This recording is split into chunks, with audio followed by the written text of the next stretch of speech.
వేలు. ఆంధ్రప్రదేశ్లో తలసరి ఆదాయం 2,20,000, అది కూడా తక్కువే.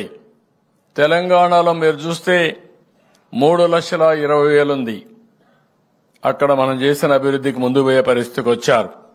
కానీ గిరిజన ప్రాంతంలో ఆదివాసులకి 1,25,000. అంటే మైదానంలో ఉండే వాళ్ళకంటే ఇతరుల కంటే మీ ఆదాయం 1,00,000 రూపాయలు తక్కువ ఉంది, సగమే ఉంది. ఇది సమంజసం కాదని కూడా మీకు తెలియజేస్తున్నా. దీనిపైన శ్రద్ధ పెడతాం, పేదవాళ్లపైన శ్రద్ధ పెడతాం. అందుకే నేను ఒక మాట అన్నాను, గిరిజనులు పేదరికంలో పుట్టి పేదరికంలో చనిపోతున్నారు. ఆర్టిఫిషియల్ ఇంటెలిజెన్స్ గురించి మాట్లాడుతున్నాం, ఇంకా డోలే మూతలు కనపడుస్తున్నాయి. ఇది చాలా దురదృష్టకరం. ఇవన్నీ కూడా మనం రూపుమాపుకోవాల్సిన అవసరం ఉందని చెప్పి కూడా నేను మీకు తెలియజేస్తున్నా. అందుకే నేను ఒక మాట అన్నాను, జీరో పావర్టీ అంటే పేదరికం లేని సమాజాన్ని నిర్మాణం చేసుకోవాలి. ఏ పని చేసినా పేదల దృష్టిలో పెట్టుకొని చేయాలి. అలాంటి పేదలు ఎక్కువ ఉండేది ఆదివాసుల్లో ఉన్నారు. వారి మీద నా శ్రద్ధ ఉంటుంది, ఈ ప్రభుత్వం యొక్క శ్రద్ధ ఉంటుంది. మిమ్మల్ని పైకి తీసుకొచ్చే వరకు, అన్ని విధాలు ఆదుకునే వరకు మీకు అండగా ఉంటామని కూడా మీకు అందరికీ తెలియజేస్తున్నా. ఒకసారి గతాన్ని కూడా మీరు ఒక్కసారి ఆలోచించుకుంటే, తెలుగుదేశం పార్టీ హయాంలో 14-19లో 16 పథకాలు తీసుకొచ్చాం.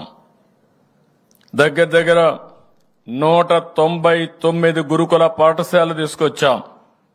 2,705 విద్యా సంస్థలు ఏర్పాటు చేసుకుని అందులో 2,45,380 మంది విద్యార్థులు విద్యను అభ్యసిస్తున్నారు.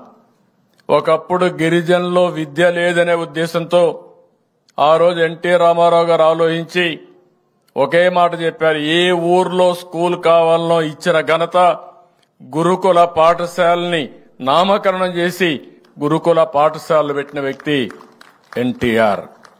ఆ రోజు ఇంకొక మాట కూడా చెప్పాడు, గిరిజన ప్రాంతాలకి మైదానంలో పంపిస్తే వాళ్లకు న్యాయం జరగదు కాబట్టి అక్కడ చదువు తక్కువ ఉన్న టీచర్స్ ట్రైనింగ్ లేకపోయినా, బీఈడీ లేకపోయినా ఉద్యోగాలు ఇద్దాం, తర్వాత టీచింగ్ చెప్తూ చదువు చెప్తూ డిగ్రీ ఇప్పించే ఏర్పాటు చేస్తామని చెప్పిన వ్యక్తి నందమూరి తారక రామారావు గారని చెప్పి నేను మీకు తెలియజేస్తున్నా.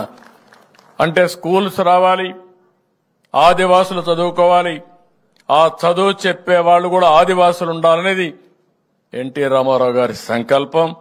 దానికి మేము కట్టుబడి ఉన్నామని చెప్పి కూడా నేను మీకు తెలియజేస్తున్నా. మీ పిల్లల విద్య కోసం 14-19లో 450 కోట్లు ఖర్చు చేస్తే ఫీజు రీఎంబర్స్మెంట్ కోసం ఈ ప్రభుత్వం వచ్చిన తర్వాత సగం తగ్గించేశారు. 260 కోట్లు పడిపోయే పరిస్థితి వచ్చింది. నేను ఒకటే ఆలోచించాను, గిరిజన పిల్లలు గిరిజనులుగానే